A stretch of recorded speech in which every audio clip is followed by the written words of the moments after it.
selalu kalau untuk assignment, okay, kita orang dekat Jordan, kita orang tak panggil assignment, kita orang panggil wajibat, which is same lah like assignment. Okay, so doktor kita orang selalu bagi wajibat dekat kita orang, and kalau ikut daripada segi kita orang punya ni sumber rujukan, mostly first ChatGPT.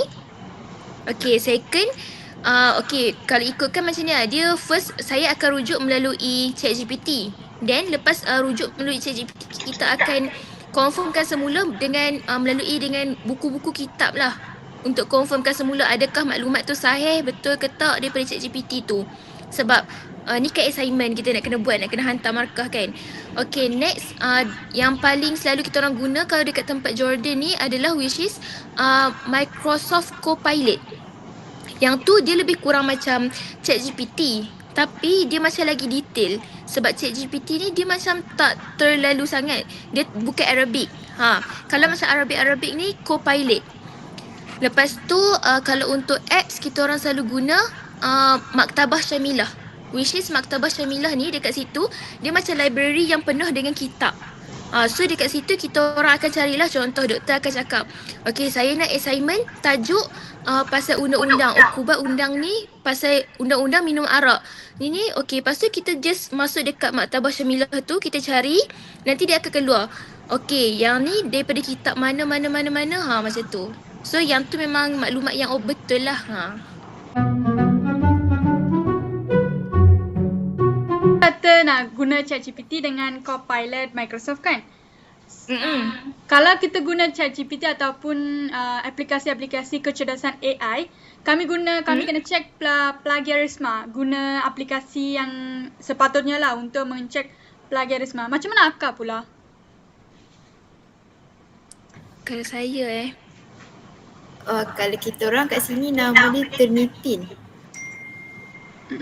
Like Turnitin tu kita boleh detect lah kata benda tu ni. Kalau kat sana ada nama apa? Saya tak sure yang tu.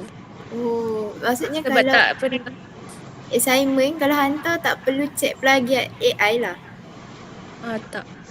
Sebab kita orang like macam just tak, kalau uni saya kan, kita orang just hantar bertulis ataupun kita orang type hantar dekat doktor macam doktor pula dia jenis macam sekali ambil, lepas tu dia tanda terus key in markah. And kita orang tak dapat balik assignment kita orang tu, like macam kita tak boleh check dekat mana salah, dekat mana betul gitu.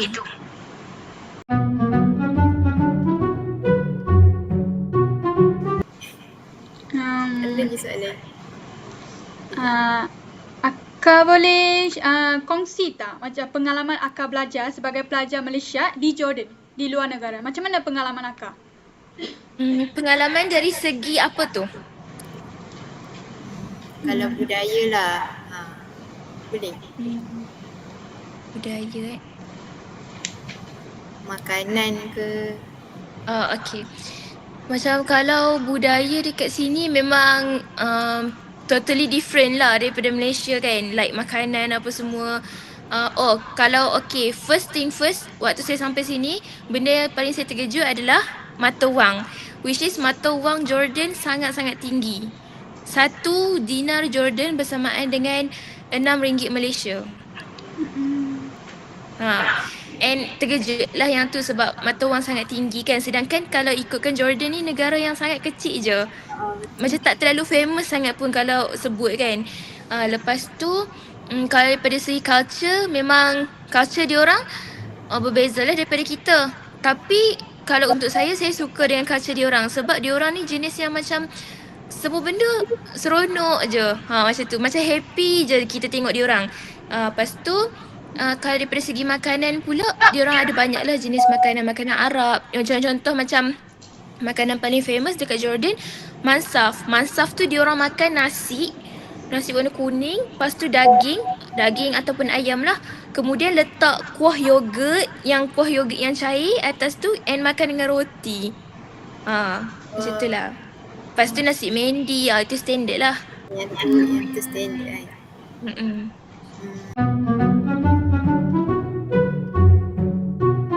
Bagi saya Jordan ni negara dia nak cakap maju tak terlalu sangat. Macam tu lah. Sebab dia bergantung kepada tempat. Okey, macam tempat yang saya duduk dekat Aman. Aman ni tempat yang tengah-tengah bandar. Dia memang bandar. Kalau macam kita dekat Malaysia ni, Kuala Lumpur lah. So dia punya teknologi tu okey. Macam uni saya, okey, kalau setengah uni yang biasa, dia orang tak pakai papan whiteboard yang dengan marker. Kalau uni saya, kita orang pakai macam tablet, tahu tak? Tulis pakai pen tablet gitu. Lepas tu nak masuk uni, kalau setengah universiti tu nak masuk uni kena tap card. Kalau kita orang nak masuk uni, scan muka je. So dia punya teknologi tinggi lah kalau dekat uni saya.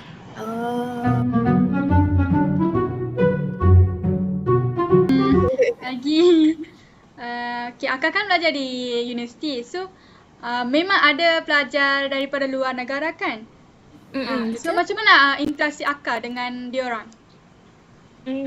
Okay, kalau dekat uni saya, maybe sebab uni saya ni uni yang private, so most of us banyak cakap English.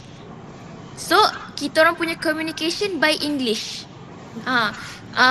Walaupun kita orang belajar fully Arabic, memanglah susah nak faham fully Arabic. Tapi kalau untuk saya pun try lah, macam try untuk bercakap Arab juga dengan orang Arab sebab kita kan nak buat kawan. Tapi most of time macam banyak bercakap dalam English lah dengan kawan-kawan. And diorang pun like kita tak approach diorang yang datang approach kita. Sebab apa? Sebab diorang nampak kita ni unik. Nampak kita ni pelajar luar. Kadang-kadang tu macam bukan daripada Jordan je, daripada Albania, daripada Turki, daripada apa tu nama, Somalia. Sebab Akak dah berapa lama tinggal di Jordan? 3 tahun. Okey, 3 tahun kan. Pada mulanya Akak menghadapi cabaran kan? Cabaran bahasa ke macam mana tu? Macam mana fasa itu? Fasa tu Okay, first time saya datang Jordan, kita orang datang ni dengan banyak jenis tau. Ada setengah yang datang tu dia orang dah ada persiapan, which is camp bahasa Arab sebelum datang ke sini. Tapi saya lain. Saya datang dengan tanpa apa-apa, kira dengan kosong, dengan harapkan bahasa Arab yang saya pernah belajar waktu sekolah menengah. Tapi like macam kita punya mindset lah, nak tak nak kita kena belajar sebab kita dah dekat negara orang. Lepas tu kalau kita tak belajar nanti kita kena tipu, kita kena macam-macam. So day by day memang belajar lah. Lepas tu adalah kawan Arab saya yang tadi tu, nama dia Isra. Isra tu kita orang first kenal, dia yang tegur saya. Lepas tu kita orang kenal, dia buat kelas ajar saya cakap Arab. Lepas tu kira setiap harilah kita orang jumpa untuk belajar bahasa, untuk berdialog apa semua. Mostly cash sebab kalau QR ni saya tak jumpa lagi. Tapi kalau kad just macam cafe yang moden and supermarket je. QR tak ada kat sana? QR saya tak pernah try. Saya selalu pakai kad lah. Kalau kad pun macam Visa, Wise macam tu.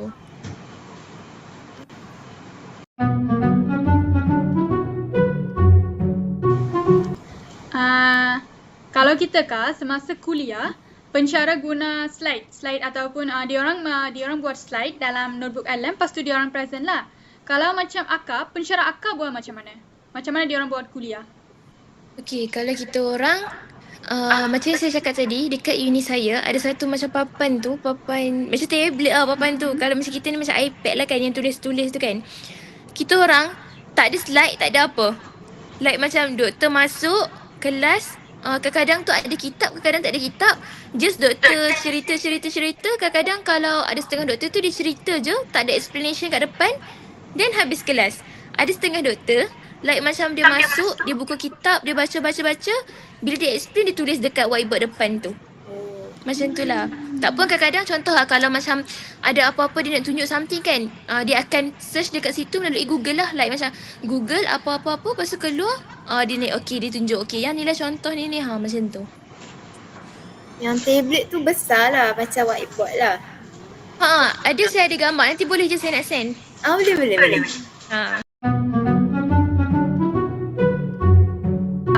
Apa perkara baru yang Akak pelajari daripada rakan-rakan yang mempunyai latar budaya yang berbeza? Rakan-rakan Akak lah. perkara baru. Okey, perkara baru yang saya belajar. Kalau contoh kalau kita dekat Malaysia, kalau kita nak salam orang yang lebih tua, kita akan hormat kan. Like macam kita salam, kita tunduk. Betul kan? Kalau dekat sini, diorang tak galakkan tunduk. Like macam salam, even if you tua, like macam dah berumur, mak-mak kita ke, kita tak boleh salam tunduk dekat diorang. Sebab diorang cakap benda tu satu benda yang tak elok lah. Macam tu. Oh, maksudnya kalau salam macam biasa je lah Just kalau macam contoh lah, saya salam dengan mungkin baya-baya nenek kan. Saya salam, salam macam tu je lah. Tak boleh tunduk. Sebab kalau tunduk ni, diorang rasa macam, diorang memang akan straight tegur. Like macam, no, haram. Diorang macam tu kat kita. Apa yang tak sama? Ada tak akak rasa macam kat Malaysia akak buat benda ni tapi kat sana tak ada selain yang tu? Banyak kejap. Kalau kat sini, salam tu, lepas tu, kalau kan contoh kalau kita kat Malaysia, kalau pasal solat semua kan. Kalau kita kat Malaysia, solat pakai seluar okey je. Like macam seluar tu longgak ke apa okey je. Kalau kat sini, diorang memang haramkan terus solat pakai seluar. Diorang memang akan tegur straight to the point. Macam lelaki lah. Lelaki. Perempuan. Maksudnya Lepas tu, dalam telekong tu pakai seluar pun tak boleh. boleh, tapi macam kalau contoh tak ada telekung kat tempat tu, kita nak solat je pakai seluar. Tapi seluar kita tu macam seluar palazzo. Yang besar tu. Tapi dia orang memang tak bagi. Sebab perbezaan mazhab.